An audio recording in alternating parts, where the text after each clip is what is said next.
तुमच्याकडे माणसासारखी रूप आहे आणि आमच्याकडे काल्पनिक रूप आहे जे माणसाने कधीच बघितले नाही आणि बघू शकत नाही.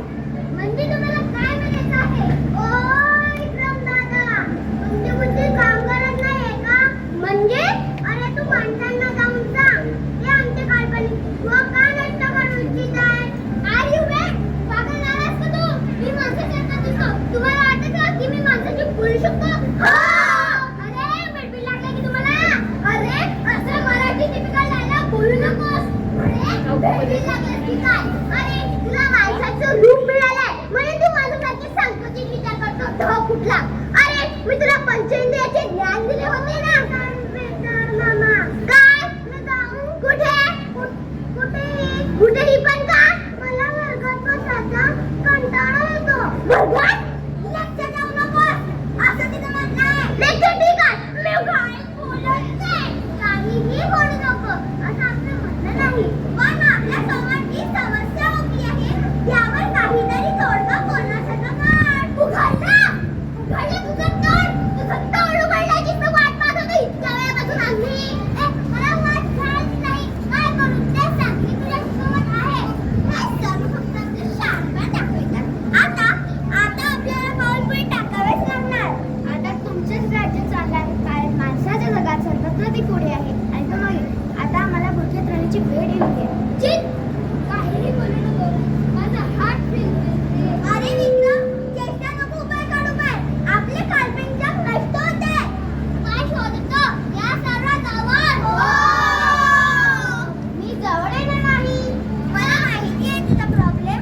तू डावीकडून ये. मी डावीकडून विचार करत राहिली आणि ऐकत नाही. मग बाहेरून नाही. मी बाहेर नाही. तुमच्याच माझ्या विचार बसत नाही माझ्यावर. नाही तसं नाही बाबा. चल इकडे ये. आपण सर्व ऐकू की केटकीन काय सांगते ते.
आनंदाची गोष्ट आहे. दुःखाची मी काही समजलो नाही. तुम्ही लेखक लोकांचे काल्पनिक जग मिटवण्याचा प्रयत्न करत आहात. हो की नाही रे? हो. नाही, तसं काही नाही. असं कसं नाही? मग पारंपरिक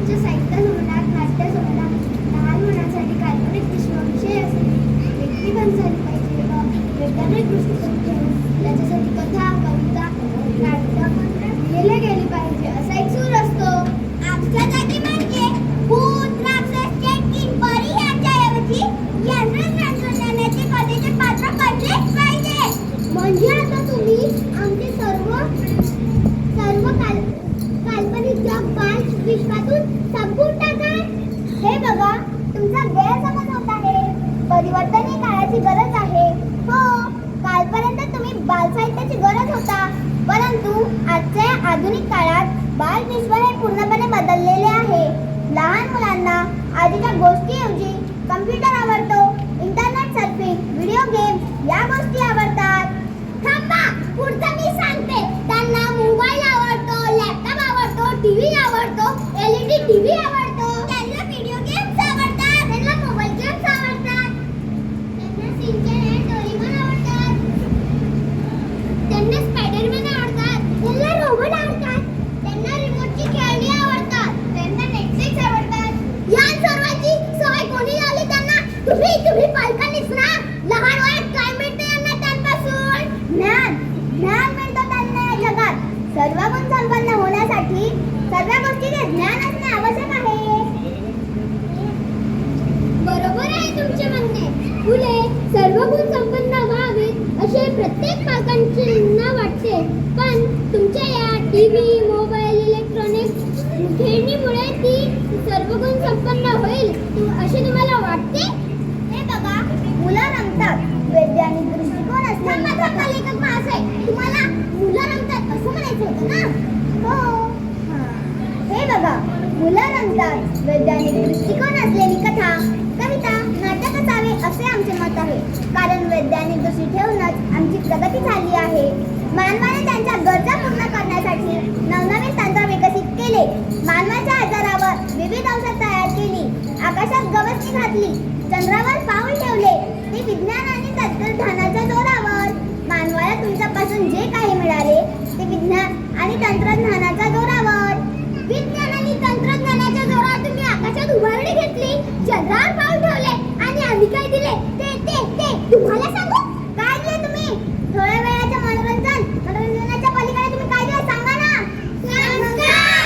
संस्कार दिले आम्ही. संस्कार? हो, संस्कार दिले आम्ही तुम्हाला.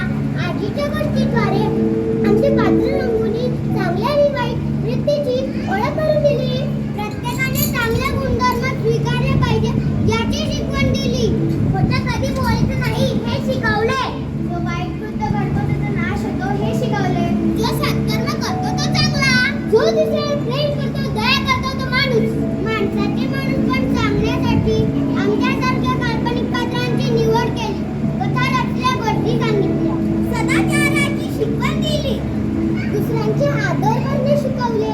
आणखी काय शिकवणार तुम्ही आजीच्या गोष्टीतून? फक्त कुटुंबाने आजीला वेगळं केल्याने मग गोष्ट झाली कुठे?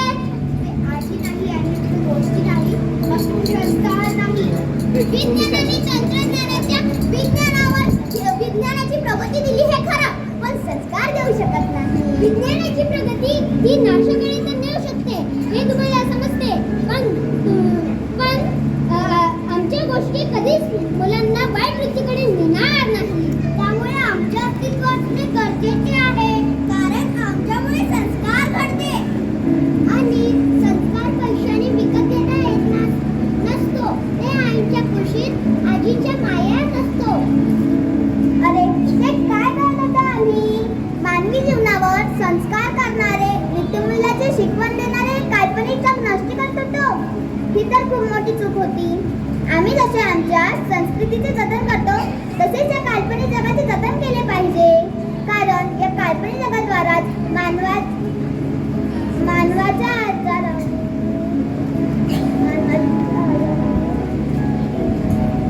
लहान मुलांचे विषयांना त्यामध्ये जगू द्या. संस्काराची ओळख होऊ द्या. जर संस्काराची ओळख झाली तरच मानवी जग आणि त्याचे जीवन आनंदी होईल. तर मित्रांनो, जाण्यापूर्वी म्हणतो, जय हो फॅन्टसी. जय हो फॅन्टसी. या स्वप्नाला विसरू नका. खरं सांगू, मला या स्वप्नातून परत जावेसे वाटतच नाही. किती सुंदर जग आहे तुमचे. हे तुमचे जग आमच्या अस्तित्वापर्यंत असेच चिरकारायला हवे. जय हो फॅन्टसी. जय हो.